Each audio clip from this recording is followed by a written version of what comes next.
This country was built on a distinctly American work ethic, but today, work is in trouble. We've outsourced most of our manufacturing to other countries, and with that, we sent away good jobs and diminished our capability to make things. American Giant is a clothing company that's pushing back against this tide. They make a variety of high-quality clothing and activewear, like sweatshirts, jeans, dresses, jackets, and so much more. All made right here in the USA, from growing the cotton and adding the final touches. So when you buy American Giant, you create jobs for seamsters, cutters, and factory workers in towns and cities across the United States. And it's about more than an income. Jobs bring pride, purpose. They stitch people together. If all that sounds good to you, visit American-Giant.com and get 20% off your first order when you use code STAPLE20 at checkout. That's 20% off your first order at American-Giant.com with promo code STAPLE20. In this week's episode of the podcast, we discuss the important topics of obstetric violence and birth trauma. You do not want to miss this episode.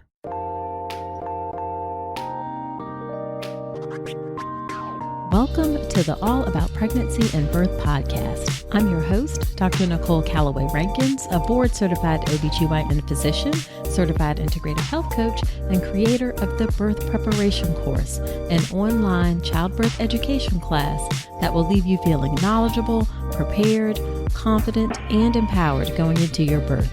Quick note, this podcast is for educational purposes only, and it's not a substitute for medical advice. See the full disclaimer at ncrcoaching.com/disclaimer. Hello there. Welcome to another episode of the podcast. This is episode number 54. Thank you for spending a bit of your time with me today. Today's episode of the podcast is a really outstanding one. My guest today is Cristen Pascucci. She is the founder of Birth Monopoly. They're an organization with over 18,000 followers on Facebook, another 5,000 on Instagram. She's also the host of the Birth Aloud radio podcast and co-creator of the Exposing the Silence Project, a documentary photography project about birth trauma and obstetric violence. Cristen got into this work after the birth of her son in 2011. At that time, she left a career in public affairs and she joined the consumer advocacy organization Improving Birth as a vice president. As vice president, she spearheaded multi-year grassroots media strategy campaigns to get maternity care crisis information into the national news. She created a legal advocacy hotline for pregnant women and also just did a lot of work about raising awareness around obstetric violence. Now, after 6 years of full-time work on that issue, she's now working on a documentary film called Mother May I, which is about abuse and the cover-up in American maternity care. So Cristen and I have a really informative conversation about obstetric violence and birth trauma, what it is, who's at risk for it, who commits obstetric violence, what to do if you experience it. So tons of really helpful information in this episode about an important topic. Now, this episode is a little bit of a longer one, but it's really, really good. It's perhaps my favorite interview to date. So let's not wait any further and let's get into the episode with Cristen Pascucci. So thanks so much, Cristen, for coming to be on the podcast. I'm really excited to talk about this topic of obstetric violence. This is something that has become sort of an interest of mine and how we can do better about it, taking care of women in obstetrics as physicians. And I have to say, for me personally, I had a realization within the last, I would say 3 to 5 years, and I've been in practice for nearly 15, that I myself had been, I don't want to say guilty of obstetric violence, but definitely guilty of not explicitly asking women to do things like vaginal exams. Specifically, that comes to mind. And just sort of that realization wow, what are we doing in the way that we care for women, and kind of thinking about ways that we can do better. So that's how I came to find you and this topic. So I appreciate you coming onto the podcast. Yeah, sure. Well, I'm really excited to be talking to you specifically about this because it really means a lot when providers take an interest and are honest about it, Yes, yeah. Rather than just kind of reflexively saying, well, not a problem. I don't do that. I don't know anybody who does that. And, there are so many reasons and excuses and, all of those things. But, it's a reality.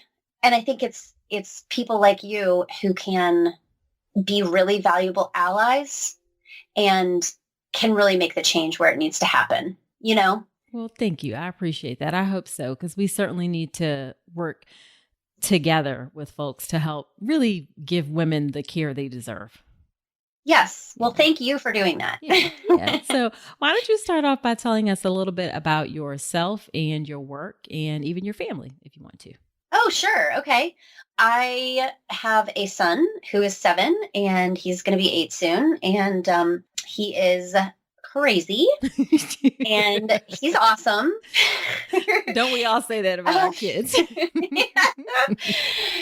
Just blows my mind every day, that child. But so he's, he's kind of my world, really. It's him and obstetric violence.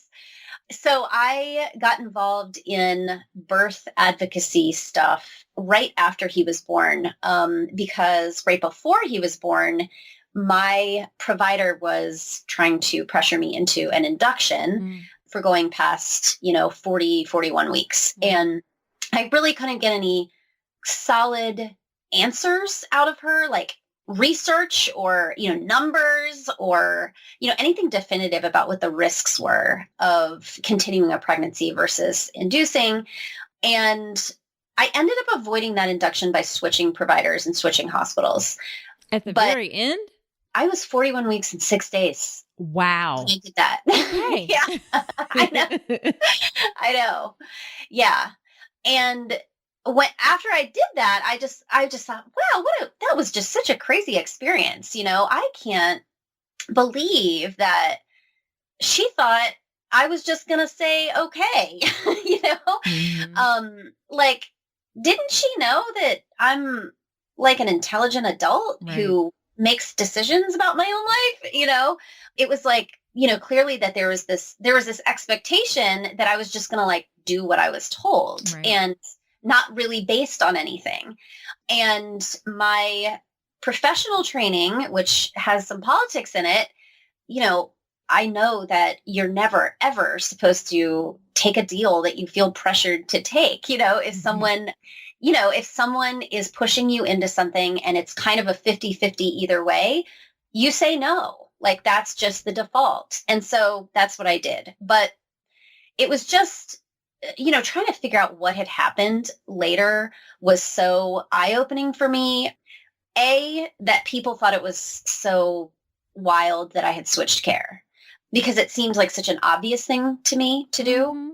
Like, wow, I took my car to get fixed somewhere. The guy ripped me off. So no, I didn't go back to that same person. This is not rocket science. It's not. And then, but then what was way worse than that was finding out all of these other stories that were so much worse than mine. I mean, mine was nothing compared to these like limitless number of stories that I started learning about and people, started approaching me with once I got into the advocacy work. So yeah, so I don't know if that answers your question, but it does. Yeah. Okay. Well, so that's how I got into it. It was my son's first year, and I just got deeper and deeper and deeper. And here I am. And you haven't mentioned Birth Monopoly yet, and I'm sure you will at some point. But I go back and actually record the intro after we do the interview. But Cristen has this great website called Birth Monopoly, and we'll link to it and all of her work. She's kind of understating how involved she is in this and how much stuff that she does. So so I'll link to all that for sure. Okay. And actually, let me give you a little bit more background that I think will be helpful. So I, just kind of like started dipping my toe into advocacy, and then like went from like dipping my toe to like, going in over my head. I joined Improving Birth, which is a national consumer advocacy organization for better maternity care, and became vice president like within a month, I think, of like starting to volunteer with them, and immediately was just like full-time, completely immersed in stories from people all over the country. And we were running I think that year we had like 170 individual rallies in different cities around the country that we coordinated into, this big national rally. So I was working with all these volunteers from all these different areas and continued to do that for several years. And so I got this like really intense education around what people were experiencing, both parents and birth workers, from all these different pockets, different places. And then I did a legal advocacy hotline because we had so many people who were in need of legal advice. Yeah. And a lot of them in very urgent situations. So did that for a while and then started doing Birth Monopoly when I wanted to start doing education around legal rights to birth workers, to parents, to providers. And I've done a whole lot of raising awareness around obstetric violence, a lot of consumer campaigns and social media campaigns, and trying to get the story out into the national media, which I have done. So actually an article came out yesterday about it.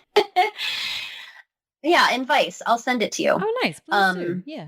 And we can link so in the show notes. Let's talk about something most pregnant women aren't getting enough of, omega-3 DHA.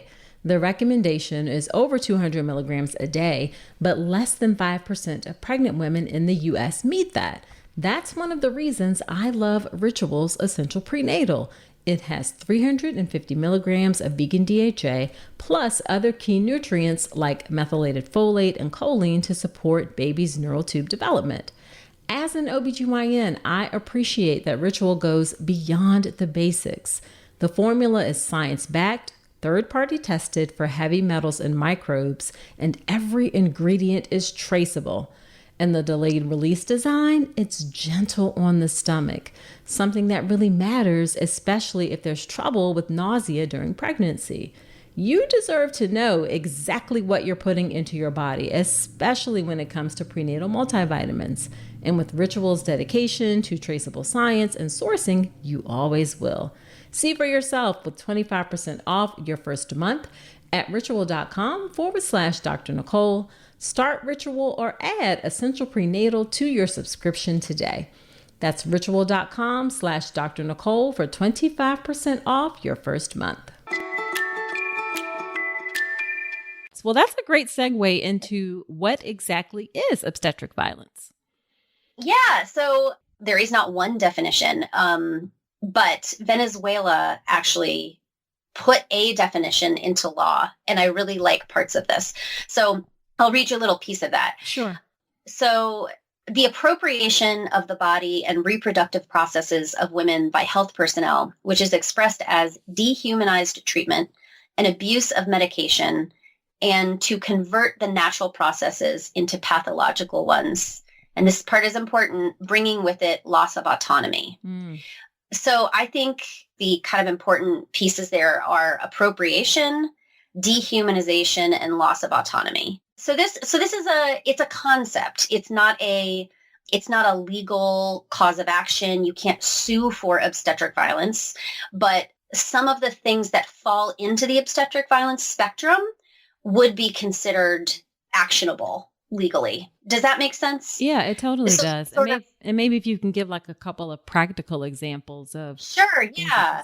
Yeah. So it covers everything from, I would say, disrespect, including ignoring someone, to, which we might call kind of benign, right? Or even making jokes in a way that is demeaning or undermining of someone's desires or wishes or of their pregnancy. But then it runs the whole gamut to forced treatment, including, physical force or legally coerced force or the use of, say, child protective services. If you don't agree to this C-section, I'm going to call social services. And as soon as your baby's born, there's going to be a social worker in your room.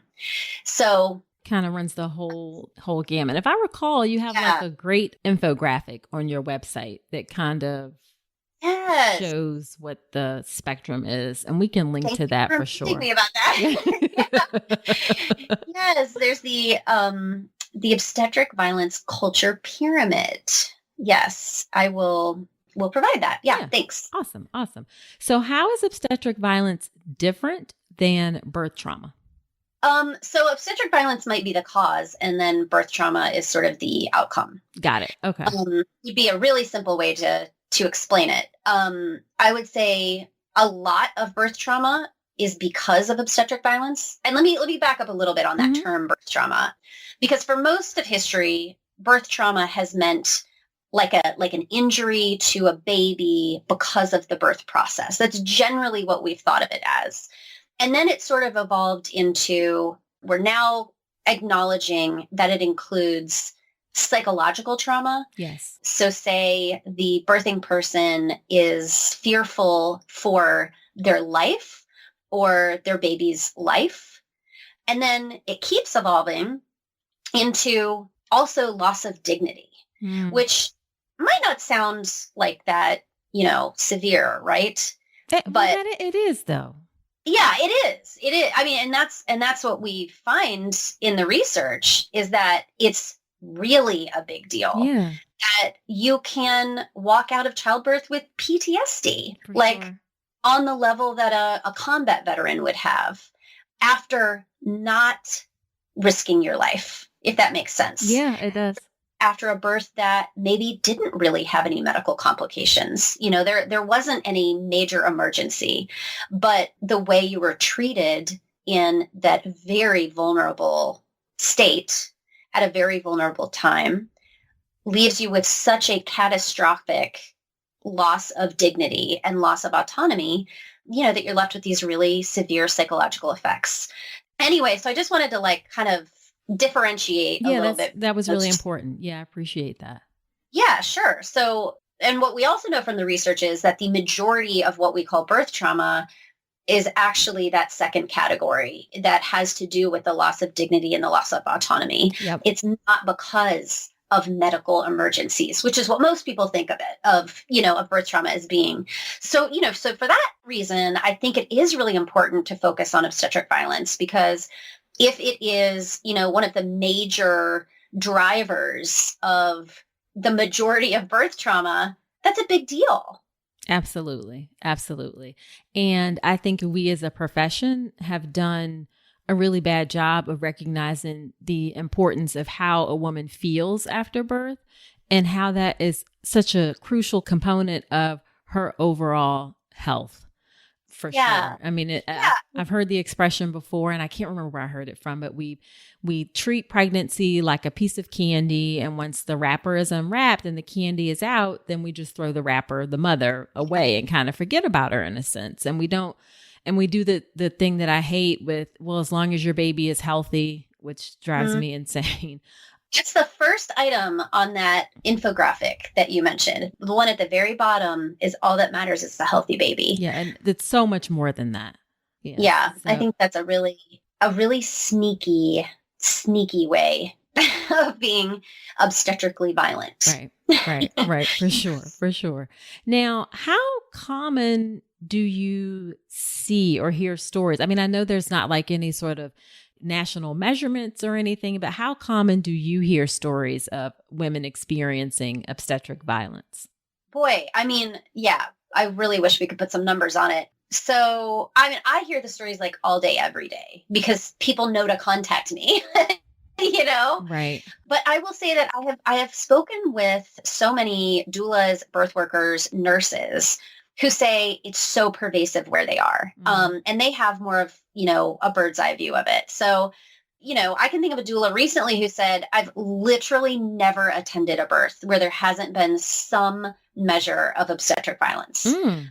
Now, that just might mean that you had, in a 24-hour labor, you had one nurse for 20 minutes who had a really bad attitude and, was rolling her eyes at the patient, but we also know that it's really, really common to, for example, do a vaginal exam without asking, without communicating the risks and benefits, without presenting it as a choice. And that is obstetric violence, in its most pure sense. And of course, there's a lot of nuance around that, a lot of nuance. And I've spoken with so many providers who, I mean, like you mentioned earlier Yeah. of, oh my God, like, I think I may have done some things that Yeah, fall in I this have. category. Yes. And it's very, Yeah. it's heartbreaking actually, when you think about it. And I think especially for me as an African American woman, feeling like who's already a member of a vulnerable population and then kind of perpetuating that sort of thing has been something that I've had to grapple with. But the truth is that, yes, I've certainly done vaginal exams without getting explicit consent. Now, I'm not like forcing women down or anything like that, but Right. yeah, there wasn't that explicit consent. Right. Which, it's a cultural norm, right? For Like, sure. Yes. it's like so many other things that, as awareness is being raised about all of these issues, social issues, I think so many of us are wrestling with these things. I know that, I've been a bully in the past, Right. I've been racist, I've been sexist, but all of us have to honestly face, who we are and what we've done. And the important part is, it's not about feeling guilty. It's about making change. And that's really what matters. I love I that. don't think, Yeah. I thought a lot about this. You can't help it that you're a product of your environment. We all are. Every one of us is. It's once you have that awareness, though, it's your responsibility to change. Absolutely. Absolutely. Well, we are just going to make some change today with talking about this issue. How about that? Well, I hope so anyway. Good. Yeah. So, who do you see are, for lack of a better word, perpetrators of obstetric violence? I assume that it can come from anyone, doctors, nurses, midwives. Yeah, I've even heard it applied to family members. But I would say that I think that, to me, one of the really important characteristics is that there's a power dynamic. Oh my God. That is it's like, that is exactly the word that I think of in terms of how we approach maternity care in the US in general. It's very much so a power dynamic. Yes. So to me, that's a really important distinction. So I have heard all the stories from, about everybody you just named: obstetricians, anesthesiologists, hospital administrators, hospital legal teams who come in a room and speak disrespectfully or violently or threateningly or coercively. Yeah. So it can come from a lot of places. Yeah. And I think it's perpetrated on kind of a couple different levels. There's the individual level, and then there's the systemic level. And sometimes people focus, it's interesting to me, actually. I think there's like some interesting psychology to this, whether people focus on the individual or the system. Right. Like, we use words like perpetrators or abusers, right? And to me, that's individual. But then there's also this systemic component, like the idea that you are a product of your culture and that you're in a system that is incentivizing you to be abusive, that is structured to be abusive in so many ways. Right. So it's sort of an interplay of, I think, those two levels. I mean, for sure. And my God, I am trying not to make this episode about me, but I can't help but think about my own experiences, and certainly being in a culture, not intentionally so, but I mean, like, we roll our eyes at people's birth plans and stuff like that, which is totally not appropriate. Obviously, I don't do that now. I actually have a free class on how to make your birth plan. So I've done a 360, 180, whatever you want to call it. But definitely that systemic factor is really important. Well, yeah. I mean, you train people to roll their eyes at birth plans. Like, that's what you're going to get, right? Yep. But I mean, I can't say enough. I think it's such a big deal that you are talking about it, though. And you're saying, this wasn't cool, I changed. And are sort of like giving platform to the voices that have been silenced for so long around this, which is, patients' voices. Yeah, absolutely. Women should be at the center of their birth experience, period, full stop, which is what we don't do. So I think this is certainly another piece of that puzzle. And I'm really glad that you're here talking about it so we can bring awareness to it. Yeah, thank you. Yeah. So are there women who are at particular risk for obstetric violence? Do you see any patterns or anything? Yeah. Definitely Black women. Mm. I mean, we knew this without research evidence. For sure. I mean, that's like the sky is blue and, Yeah. Yeah. Yeah. A major study was released a couple of months ago from the birthplace labs around mistreatment. And I think Black women were, about twice as likely to experience mistreatment, which is what they termed it, which I think we'll talk about that later, maybe like the different terminology.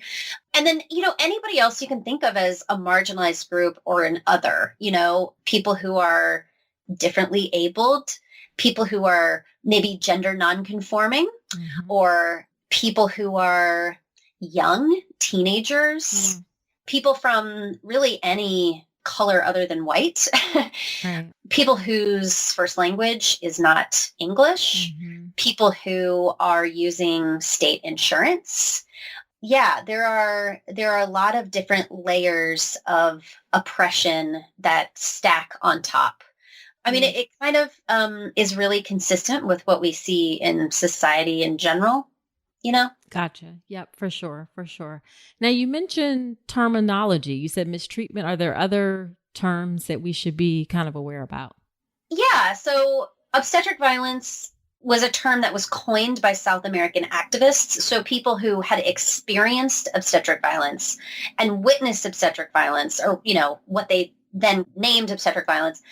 So they came up with that term. That is something that they literally defined themselves.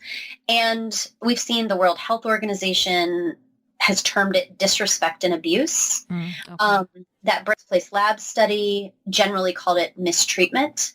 So there are these different kind of ways of talking about it. And I think we do have to use whatever's appropriate in the setting. For a long time, though, I will say, I remember back in the day when nobody was talking about obstetric violence at all. And we were saying, okay, are we even going to use this term? Because providers really do not react well to it. Yeah, that is something that I wanted to ask you for sure. Like even talking to some of my friends, it's like they hear it and they just bristle. Oh, totally. Yeah, completely.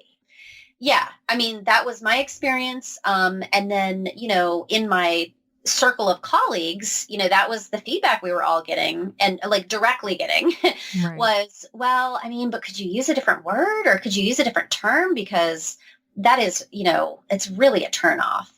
And I wrestled with that for a long time. And I eventually just personally, because I am a communications person, so that is super important to me to know that I'm using something that is going to land for people. But I eventually, just came down on the side of centering the birthing people. And if that is the term that they came up with, then that's the term I'm going to use. Gotcha. And if I'm speaking to providers, sure, I will probably use different terminology. I'm going to mention obstetric violence, but I might not beat them over the head with it. Gotcha. Yeah, because there's this balance of you don't want to minimize it for sure. So you don't want to, change it and feel like you're minimizing the importance of it, but you do want to approach it in a way that's productive and moves the conversation forward. Yeah. And the other thing, of course, is that a lot of people think of violence as being something physical, and it doesn't have to be physical. Right. But having to explain that every single time, is not helpful. It's not great communication. So so I use whichever term I think is appropriate in the setting, but also am really conscious to center obstetric violence as the term that was first coined. And was coined by the people who actually survived it. Gotcha. That makes a lot of sense. Okay. Now, one thing I was curious about, do you ever hear stories of obstetric violence for birth outside of the hospital? Yeah, I do. So it can happen anywhere birth happens. It doesn't have to be in a facility. I tend to think it's more prevalent in facilities because you have that systemic piece. Yeah. So outside of hospitals, you might have individuals who are obstetrically violent. But generally speaking, if you're outside of a hospital, you're using some kind of midwife. And the model of care is different for midwives. Mm-hmm. It is based on informed consent. It is very patient-centered already. So that removes, I think, some of the space where obstetric violence happens very naturally in a setting where it's institutionally centered, and you're going through the institution versus the institution working around your needs. Got it. So, but yeah, to answer your question, yeah, definitely. I've absolutely heard about obstetric violence in birth centers and at home. Yeah, and I hope, guys, I'm not trying to bring that up to like say, ooh, it happens everywhere. What I'm trying to make the larger point is that I think a lot of times there's a lot of discussion that, oh, women should give birth at home, or, oh, women should give birth at birth centers, or you should definitely have a midwife. And for me, my philosophy and thought on that is that it's not, although obviously the place where you give birth is important, and without question, midwifery care is associated with better treatment for women. It's a model of care that other people can do. So you really need to look for someone who supports you, whether that is whether you choose home birth or birth center birth or hospital birth. Instead of looking for a specific type of provider, look for someone who's going to care about you, wherever that setting is. I hope that makes sense. Yeah, I mean, it makes sense to me.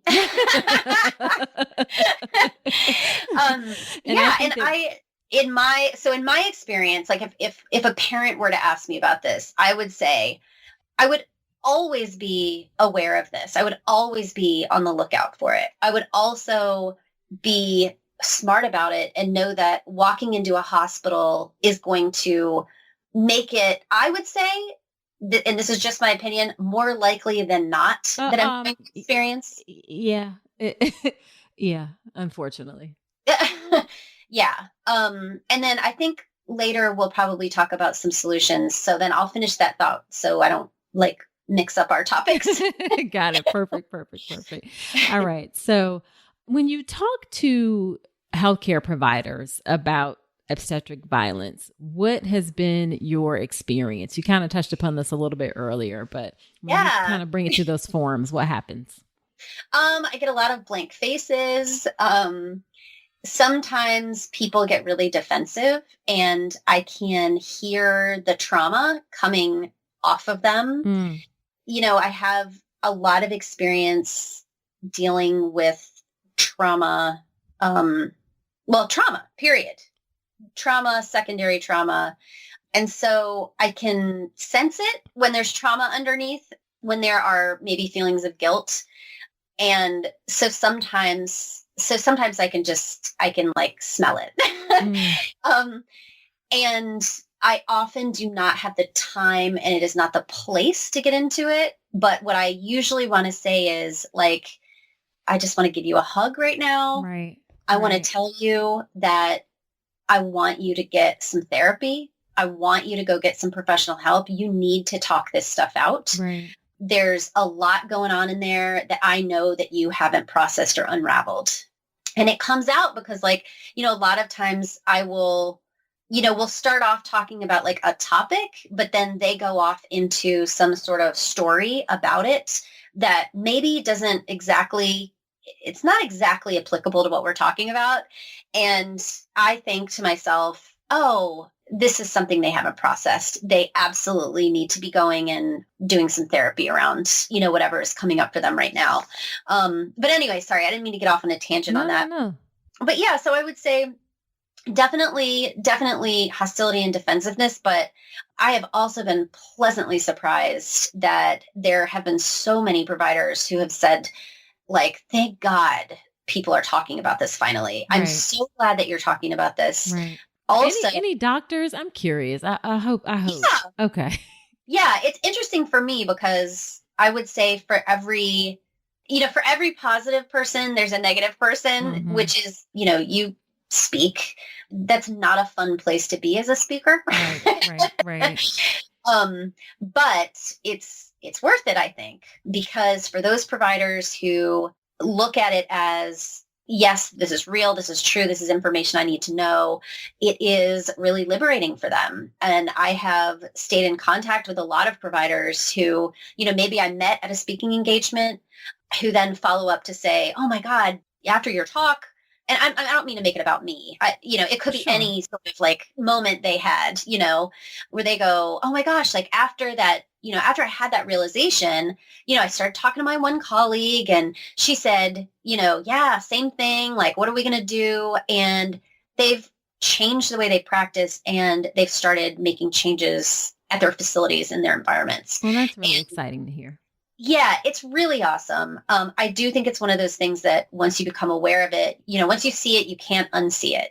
And at that point, it becomes kind of a driving force for people.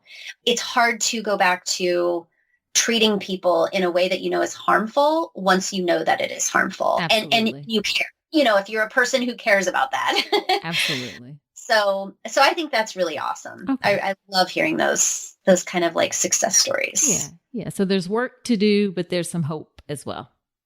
Yeah, totally. Okay. Yeah. So let's talk about what should a woman do? What are your thoughts about what she can do when she experiences obstetric violence? So I will go back to what I said about providers and therapy. I think that your mental health is your first priority. And we know that the sooner birth trauma is addressed, the more fixable it is in a nutshell. So for the most part, if you've experienced obstetric violence, you're dealing with some level of trauma. So, that might not be true across the board, but most of the time that is true. So a lot of people contact me with their stories and what do I do now? And I always emphasize to people, you've got to prioritize your mental health, because anything that you think you're going to accomplish about what happened to you, those efforts are going to be totally hamstringed if you are not prioritizing your mental health. So to illustrate that, so I'll say somebody contacts me, they're super upset, they're very anxious, they're saying, I want to hold this person accountable. Right. I've done this, I've done that, I've done whatever. And I know that at some point that they're actually still in a trauma response, in that it's all they can think about. They can't sleep at night, and they're using that action as a way to process their trauma, which is not unhealthy. Let me just say that. That's not a criticism. But I also know that, as you process, you change, you shift, you go through these phases, and you might get to the next phase where you find yourself unable to do anything. And that's just a stage, it's just a thing you have to go through. But some people will be debilitated by that, right, if they haven't proactively addressed their mental health, right, throughout it. So sorry, that was a very roundabout way of answering your question. No, I think that mental health piece is really important. The fact that you said that it's really hard to do some of the other pieces, like report to the hospital administration or, it's hard to do that if you haven't taken care of yourself first. Totally. Well, and think, what's the first thing you have to do? You have to write your story down, right? Mm-hmm. If you're going to complain, that can be the hardest thing on the planet. Right. If you're dealing with trauma, is revisiting the trauma to document it. Right. That could be like totally impossible for a lot of people, at that time. So generally speaking, if you have experienced it, I just want to say that about prioritizing your mental health. And then as far as accountability goes, that is a really tough one. I have not cracked this code yet, and I've been working at it for years now. There are a few different channels you can go if you are looking to get some sort of accountability for what happened. Right. And you can complain directly to the hospital. I will say that they don't have an obligation to respond to you, and they very well might not respond. And often when they do respond, I'm trying to think of a nice way to say this. It's dismissive or... Yeah. So from the other side of it, from the hospital side of it, they're receiving a complaint and they're going, how much of a liability is this complaint? Right. And that's how they are assessing how they respond. Yep. It's not centered around your healing. Let me put it that way. There you go. Right. So there's the hospital complaint, and then there's the so you can also file a complaint with the state board that licenses the provider, whether it's a physician or a nurse or a midwife. Unfortunately, those complaints don't seem to be very effective either. There's not very much transparency generally. A lot of times they will, take the complaint, and you may or may not be involved in the investigation beyond the initial complaint. I've heard of so many people have said, they never contacted my witnesses. They just sent me a letter that said, we received your complaint and we won't be, we're not pursuing an investigation, or, we've investigated and we've concluded our investigation, and they won't tell them what the outcome is. So that's not unusual. I say these things just so people can have realistic expectations. I'm not discouraging people from doing these things, because if anything, I think we need to continue absolutely making noise, but having realistic expectations. This is probably not going to be a big healing process. It's probably not going to end with an apology to you and an acknowledgement that something was wrong and a commitment to change. Got it. So I just want people to be aware of that. Sure. Yeah. What are your thoughts about posting about the experience on social media? What are the impact? What's the impact of that? I think that's a great idea. I think that is, I think it's one of the only things people can do, really, where it is, you're putting out your story in your words. You're not leaving it up to some biased entity to decide whether or not your story is worth looking into.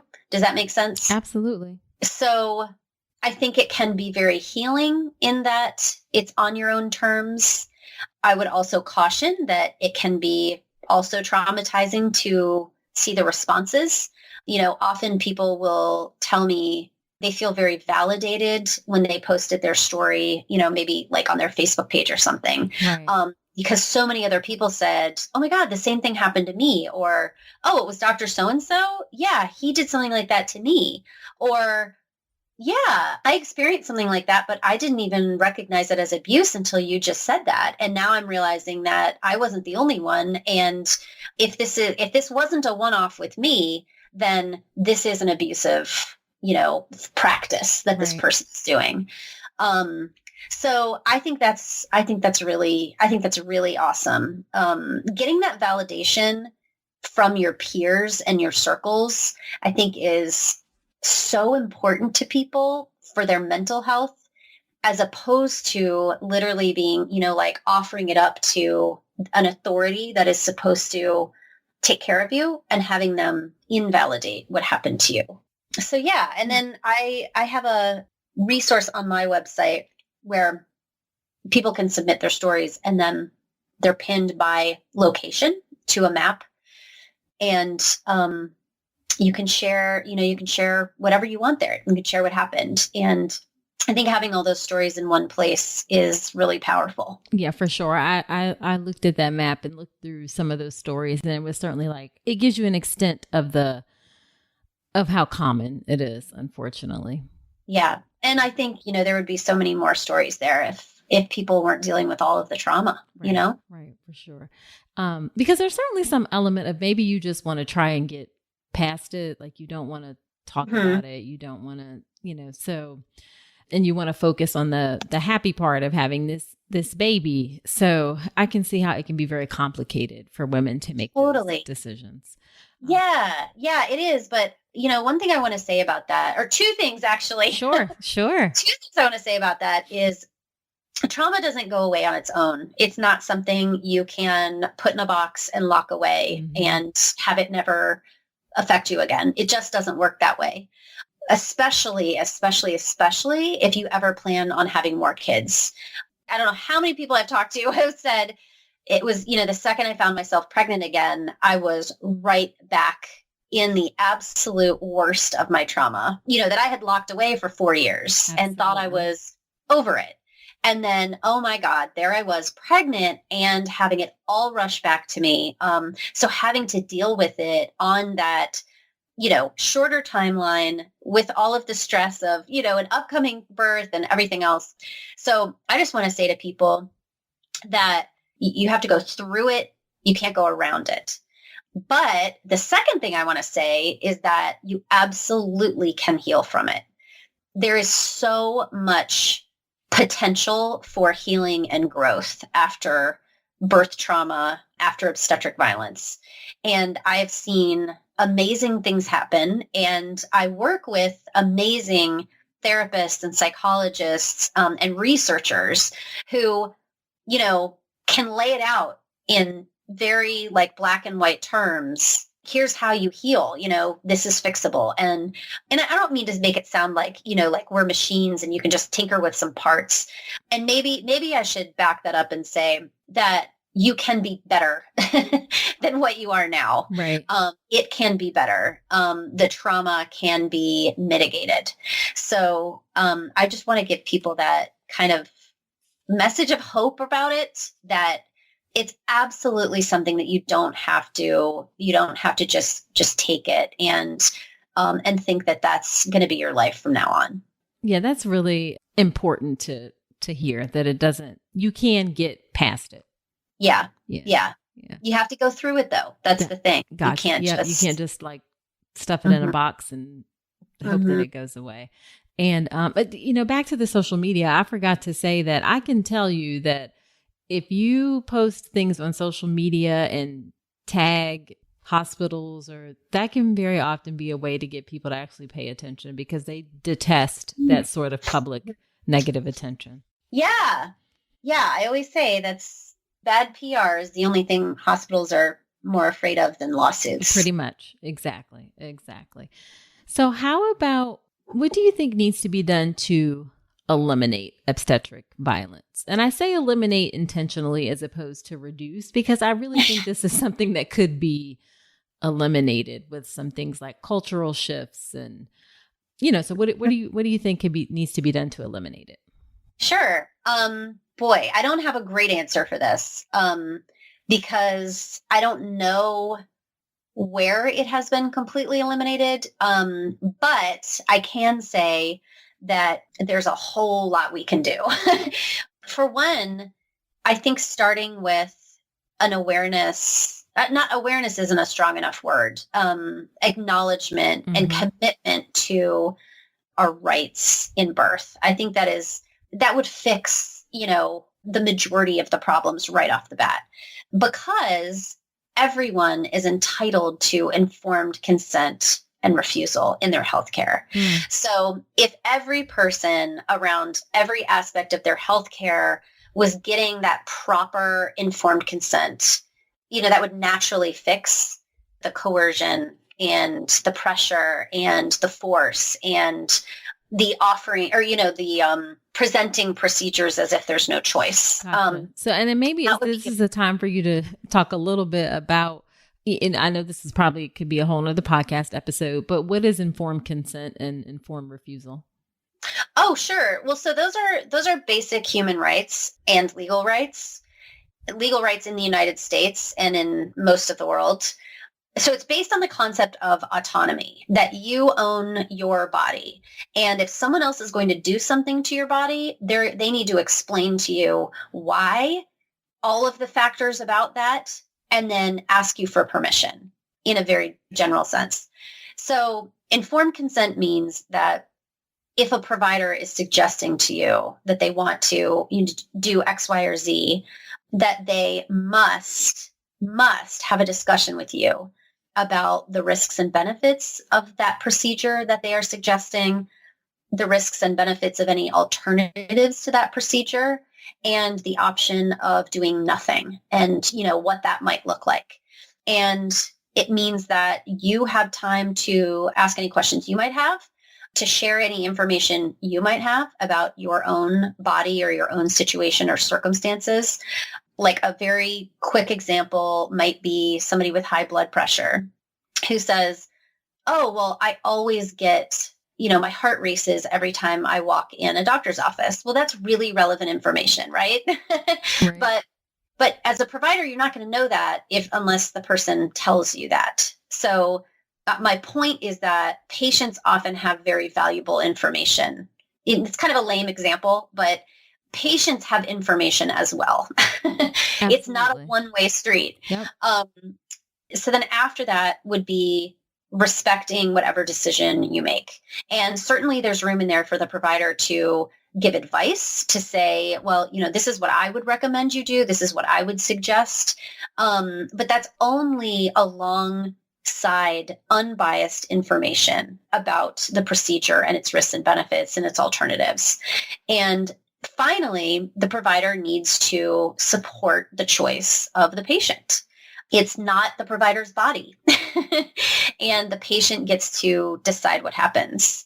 And then the right of refusal is just the right to refuse medical treatment preemptively, to stop in the middle of it. We've had the vaginal exam has come up a few times. I've heard a lot of people say, I had a provider, I consented to a vaginal exam, and then it ended up being very painful. And at that point it said stop, but the provider wouldn't stop. So that would definitely be a violation of that person's right to refuse. Mm-hmm. Or the provider was doing a vaginal exam and went ahead and stripped the membranes or broke the water without asking. That's also a total violation of informed consent. Does that sum it up? Yeah, absolutely. Okay. For sure. Okay. For sure. Okay. And I know that obviously, those things are crucial and critical. I think to add a piece that you probably often hear from a provider perspective is that the medical legal piece of that, particularly when it comes to obstetrics and, the thought of possibly being sued because if a choice, God forbid, leads to an undesired outcome. Mm-hmm. Yeah. So I think that there's that sort of difficulty on the part of the provider side of you're not going to get sued if at the end the baby is physically healthy, so to speak. Well, yeah. And I think, this is a reflection of our priorities. Mm-hmm. We can say, well, it's a liability issue, it's just tough. And we can leave it at that, right? Which I think people have for years and years. They've just said, well, gosh, providers are just in a really bad spot because the vast majority of OBs will be sued at least once. And it's such a litigious environment. But we could be asking the question, how do we respect patients' rights without increasing our liability or even reducing our liability, which I totally believe is a very real possibility. So if we kind of shifted our thinking around that, if we said respecting the patient's rights is the priority, I do believe that we can absolutely do that in a way that doesn't increase liability and probably decreases it. Because, if you think about it, just common sense tells you that if a provider is practicing more robust informed consent and refusal, they're going to be more in alignment with their patient's desires. And that means less conflict, which means, lower chance of a lawsuit. For sure. And I was going to follow up that I have yet to meet or have a circumstance where if you have a good relationship and you've been respecting the person's wishes and you get to a point, usually this centers around cesarean almost quite a bit, where you've established that I've been putting your cares and, putting you at the center of your experience. When you get to that discussion and you say what your concerns are and you say that, yes, I believe this is the healthier thing for your baby. I have yet to had a woman who refused or felt bad about the decision or felt uncomfortable. I think when you truly do, like you said, informed consent, that it actually works out well. Yeah. And I think there's research to support that too. Yeah. Yeah, that's true. So if we kind of shifted our thinking around that from fear-based thinking by providers, and into, we're going to have to trust each other here. Yes. Trust is I'm going to so have to trust my patient, right? And my patient is going to trust me because I trust my patient. Exactly. So exactly. And but that's true. I think of it as like, I think of it as like a woman with like a boyfriend or a husband who they're terrified they're going to cheat. And they go, so I look through his phone and I track him and, I know where he is at all time. And I ask his friends where he's supposed to be. And I da-da-da. It's like, or you could spend all that energy on building your relationship. So it's not a person who's going to cheat on you. Exactly. That is a great way to look at it, for sure.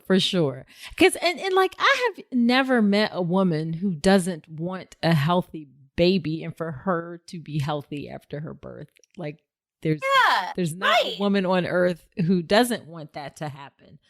So, yeah, I think if you stop using things like fear tactics and all those kind of guilt, it just ends up being better. Well, let me give you a little anecdote here. Yeah, sure. I don't know if we have time, but yeah, go for it. I'm going to impose my anecdote on you.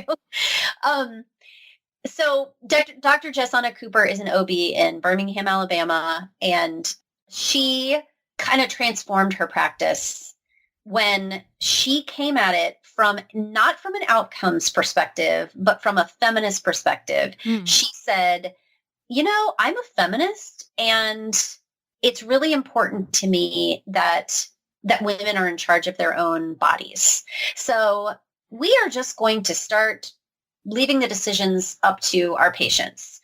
And she started doing that at her practice, and she saw all of their outcomes improve as a result of doing that. And I think that is an amazing case study that doesn't surprise me in the least. But it's really cool that she actually recorded those numbers from, we went from this type of care to that type of care. Right. And the difference was we started trusting our patients. Mm-hmm. And by the way, this is a high risk population. This isn't the type of, birthing person you would think of as, particularly informed and empowered. But these are people who are more marginalized, in every way. And in fact, completely capable of making wonderful decisions about their healthcare when they're trusted to do that. Absolutely. Truly a shared decision-making process as opposed to us making decisions for people. Finding something to wear during pregnancy shouldn't feel frustrating. And with Armoire, it's actually fun. Armoire is a clothing rental membership that gives you access to high quality, beautiful pieces that fit your changing body and your style. You take a quick 5-minute style quiz, pick what you love, and fresh styles show up at your door in as little as 2 days. I recently tried Armoire, and y'all, I loved the dress they sent. It was flowy, flattering, and it had pockets. I felt so good wearing it. You know that feeling when something just fits right? That's what Armoire delivers. And for you, Armoire is the answer to feeling cute and confident in maternity clothes without spending a fortune. No more clutter, no more wasting money on clothes that won't fit in a month.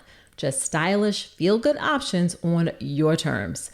Right now, my listeners can give Armoire a try and get up to 50% off their first month. That's up to $125 off. Just visit armoire.style/Dr. Nicole. That's armoire.style, ARMOIRE.style/Dr. Nicole to get up to 50% off your first month and never worry about what to wear again. Try Armoire today. So what else? We talked about like good informed consent, informed refusal as important to eliminating obstetric violence. What other things do you think are important?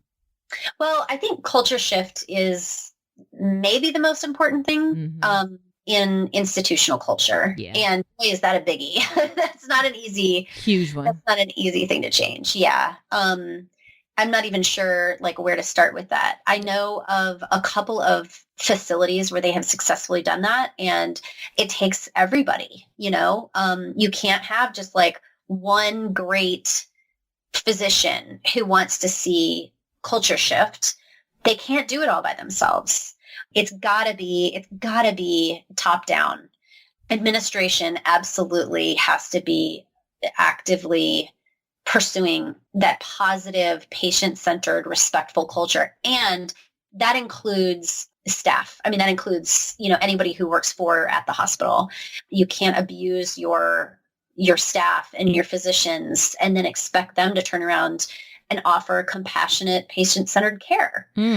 So another piece of that is the trauma that providers suffer. Providers are trained in a system that violates their human rights all over the place. Very true. And then they're supposed to turn around and offer something completely different to their patients. That doesn't really make sense. Yep. And there's so little trauma support in hospital culture, generally speaking. The majority of providers I speak to don't have access to any kind of trauma support, or if they have, maybe there's a psychologist available or something like that, there might be barriers because a physician doesn't want that on their record, that they had to seek mental health support for job-related trauma, which is a real problem. So there are a lot of pieces here that need to change. But I do think that having healthy institutions with healthy providers is kind of a no-brainer. Like, I don't know how you create a healthy culture without being healthy, Right. Absolutely. For sure. You can't really fake it. Right. That is so very true. So very true. I think also too, there's some room in medical education to improve as well. So people from the beginning know that this is important. Yeah. And, something I hear all the time is that people were educated in one way and then they were trained in a different way. So maybe they learned about informed consent. And, I don't know how many nurses I've heard say, yeah, well, I learned it's, if you don't get consent, it's assault. If you do this, it's assault. If you don't do that, it's assault. And then they go to train in a hospital and they're like, it all went right out the window. Yeah. Like, it was like, that wasn't even a thing at the hospital, or they did what you might call a lot of microaggressions, or they learned a lot of microaggressions as part of their job, and it never really thought through, oh, this actually fits the definition of that assault that they talked about in nursing school. Yep. So, yeah. Really, really important point for sure. It has to be more than talk. It has to be actual action. Yeah. But, the cool thing is, this isn't like a big capital investment. It's not like, every room needs a new, like $250,000 piece of equipment to make this work, And it's also like the fundamental concept is actually very simple and straightforward. Like it's not complex. Yeah. You don't need, right. This isn't like you need a college course in informed consent or something.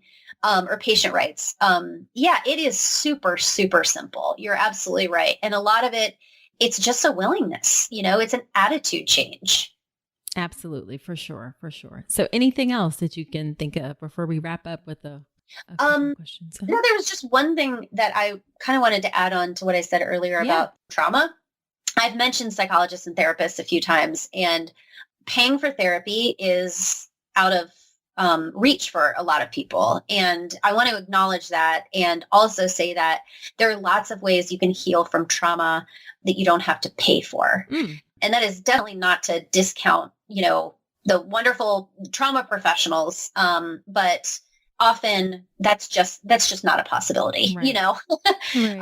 Even if it's not a financial concern, it might be that you have 3 little kids at home and there is no way you're going to be trekking across town, exactly. For an appointment. So I just want to say that, there are a lot of ways that you can heal from it. It's not even another podcast. That's another, it's a world of information. But I do want to encourage people to look into that there are so many options out there, beginning with storytelling, Indigenous traditional cultures, dance, and sing and, story tell in a community way. There are so many things that you can do if you listen to your body and really dig into how you can get better from this trauma, because your trauma lives in your body, and your body, if you really know how to listen to it, can tell you how to heal from it. So I just want to encourage people in that way. So I have had access to amazing therapists and psychologists, and also body-based therapy. And that body-based therapy is at least as valuable, if not more. So I really like that. Really like that. There's other ways, and they can be complementary, or that you can get better. So just to wrap up, a couple quick questions. What is the most rewarding part of your work? I really like it when somebody I met because they were a victim becomes an advocate and a fighter. And it usually takes a number of years. Gotcha. I can see how that can be very, very rewarding and validating for what you do. Yeah. I love seeing that. I can look at somebody and go, God, I remember when they were so broken. Right. And look what she has done. Right. Look how far she's come. Look at what she's done for herself. Yeah. It's amazing. Yeah. And then is out there fighting for other people. I think that's just incredible. Absolutely. So now on the flip side, what's the most frustrating part of your work? Boy, there's probably more than one. I'll just say off the top of my head is that people don't believe women. Oh, so you have said a word right there. And there are so many things, but that's, and I could get into like all kinds of different aspects of what's frustrating, but right off the bat is like that, that is the thing that having to prove over and over and over and over the same thing is exhausting. Yes. Absolutely. I mean, happens time and time again. Yeah. I mean, it's just like sexual harassment or rape or, these things that we've seen morph culturally and legally from that's not a thing to, oh, I guess maybe it is a thing. And like, oh, maybe it is a thing. And there should be legal recourse. Right. And we should have policies about it. And maybe we should believe people when they say that this happened. So yeah, I think we're just coming out a little bit of the stage of like, wow, it's like beating my head up against a wall every time. Oh, so last thing, what's your favorite piece of advice to give to expectant parents or families? Oh, sure. So I think that your provider is the most important piece of the equation. I'm assuming that you have some education around your rights and the evidence, but that provider can be either like the facilitator for those things, or they can be like the biggest barrier to that. And so many parents just have this idea that their birth will unfold the way it's going to unfold, no matter the environment or the people present. And that is absolutely not how it works for the most part. That you're mainly your provider, but the people around you, if you're in an institutional setting, are going to determine how your birth goes. And, there's tons of research around that now. We know that the hospital where you go is your number one determinant for whether or not you're going to have a C-section. Not your health, not what's going on with your body or your baby, but literally the facility you walk into. And I just really want people to understand how important that is, because it is really frustrating to me to hear somebody who has done all this work to be educated, knows what kind of birth they want, they've prepared for it, they've planned for it, they've done, they've put all the pieces in place, only to be stymied by a provider who just isn't supportive. Right. And, tells them, undermines their confidence, or, maybe misinforms them. And maybe they have an idea that it's misinformation, but it's just such a vulnerable place to be. They're just, not really sure what to do about it. And next thing you know, they're having the birth they didn't want to have. Exactly. And you can see it coming from a mile away, as an outsider. And, but then you just watch it. So, and then on the other hand, you can have people who aren't that informed, maybe didn't prepare all that well, but they have a provider who really cares about them and listens to them and wants to support them, that provider can help fill in those gaps for them and can help guide them, into a safe, respectful, respected, supportive birth. And my last little tip on that, though, is how do you find those providers? There's not an easy way to do that. Right. I recommend people talk to the birth professionals in their area, especially the doulas who work with different providers, because they see how those providers actually practice, like in an everyday way. And they see all kinds of different providers. You might work with, or you might talk to, a nurse who works in a hospital who, maybe sees how, 10 different providers practice. But you talk to a doula and they know how, not just that hospital's physicians, but how that hospital and that hospital, they really do get to see, this cross section of how different providers act. And, sometimes there's a big difference between how a provider acts before the birth and how they act during a birth. So that's my biggest tip is reach out to local doulas and usually they are very happy to talk. They're not going to be irritated. They're not going to say, I'm going to charge you for my time. They're probably going to be totally thrilled that you're seeking to be informed and you really want to give your business to a provider who's respectful. Exactly. Yeah. It's one that you have hit the nail on the head. It's one of the things. I have this free online class on how to make your birth plan. And the very first thing I say is that the two of the most influential factors in your birth are your provider and the hospital. And you have to understand those by asking tons of questions before you get to the hospital, because if you don't, you may be potentially setting yourself up for major disappointment. Yeah. Well, and then the crazy thing is, even if you ask all the right questions, you might not get the truth. Yeah. Do you know what I mean? Yeah. That's one of the things that's really hard for me to, it's like, it can be frustrating to, in some ways, there's still some uncertainty about it that it's just hard to get around. Totally. And you still need to ask the questions. Yes. Don't get me wrong. You definitely do. It's just like, and I'm sure you run into this. It's like, how do you even talk to parents about that? You know what I mean? Right. Exactly. Like, you sound crazy. You sound like, what? Yeah. So I say, to get the real, the insider info, go to the doulas. They do know. I have said that. I'm like, y'all, they have an insider view, y'all, for real. They see different types of births. And then often providers, physicians, midwives, whatever, they're not thinking that that person is really observing them.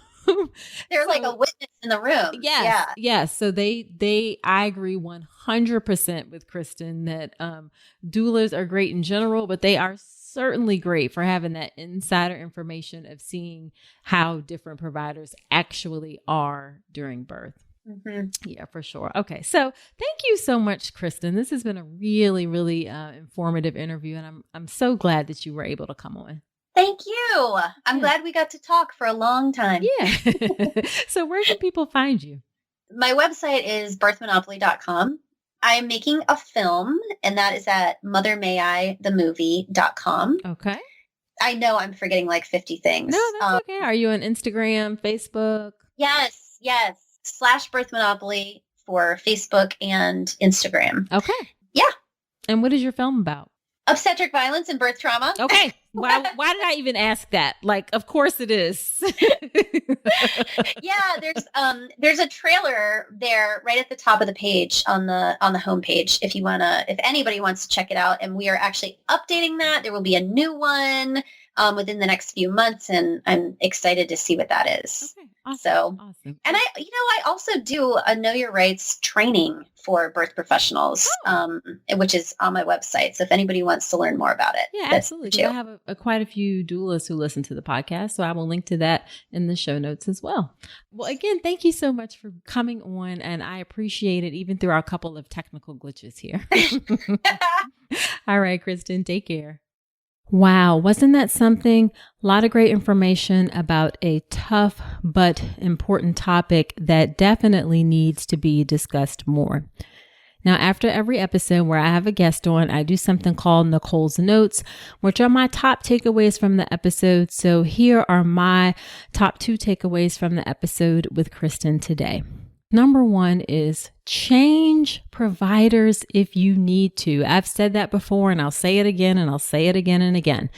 Cristen changed providers at 41 weeks. Now, I don't necessarily recommend that you wait to do it then if you can at all help it, because it can be quite challenging to do it at that point. But if during your pregnancy you realize that the person you have chosen is not right for you, then do find another provider. Don't be afraid to switch. Now, I have a few resources to help make sure you have the right provider. In my free online class on how to make a birth plan that works, I give you a set of questions. It's like 7 or 8 questions to ask your doctor and hospital to make sure you have the right person that's a good fit for you. Also, in episode 3 of the podcast, how to be sure you have the right doctor, there's more information there. And then episode 4 of the podcast, how to be sure you have the right hospital, there is more information there. So I will link to all of those in the show notes. And then the second thing that I want to say, or my takeaway from this episode, is that if you experience obstetric violence or have experienced it in the past, or you have some birth trauma as a result of that, or for any other reason, please do what you need to do to process it and heal, starting with your own mental health. Those feelings do not go away, and they can rear their head again, like Cristen said, especially if you're planning to have another baby. So do take the time to care for yourself and really process it. And I would humbly ask you or challenge you to consider sharing your story. I know that that's very hard, but I know that women's collective voices have the power to make that deep cultural change that we need to make in our maternity care system so that women do not experience obstetric violence. This is not a problem that's particularly difficult to address in the sense that the fix is pretty simple. But I think that making that deep cultural change can certainly go faster if there's a groundswell of women complaining and talking about it. So if you've had this experience or you know someone that has, then please do consider sharing your story in a way that works for you. All right. So that is it for this episode of the podcast. Be sure to subscribe to the podcast in Apple Podcast or Spotify, wherever you listen to podcasts. And if you feel so inclined, I'd love it if you leave an honest review in Apple Podcasts. It helps other women find the show. And I very often do shout outs on the podcast for folks who leave reviews. I really appreciate reading your kind words.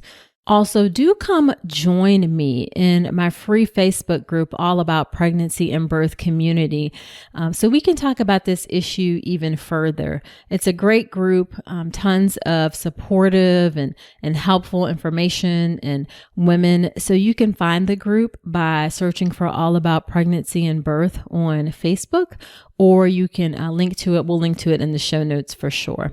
Now, next week on the podcast, I have another first. It will be the first time I actually have a pregnant woman on the show. Can you believe it? I've been doing this show for almost a year, or over a year rather, and this is the first time I have a pregnant woman. But anyway, her name is Amber Manning, and we are going to talk all about how she is approaching getting educated for her pregnancy and birth. She's a first-time mom, and I think you will find it really, really helpful. So come on back next week. And until then, I wish you a healthy and happy pregnancy and birth. Today's episode is brought to you by Women's Wellness Coaching by Dr. Nicole Calloway Rankins. Head to ncrcoaching.com to check out my free 1-hour mini course on how to make your birth plan, as well as my comprehensive online childbirth education class, the Birth Preparation Course. With over 8 hours of content and a private course community, the Birth Preparation Course will leave you knowledgeable, prepared, confident, and empowered going into your birth. Head to ncrcoaching.com to learn more.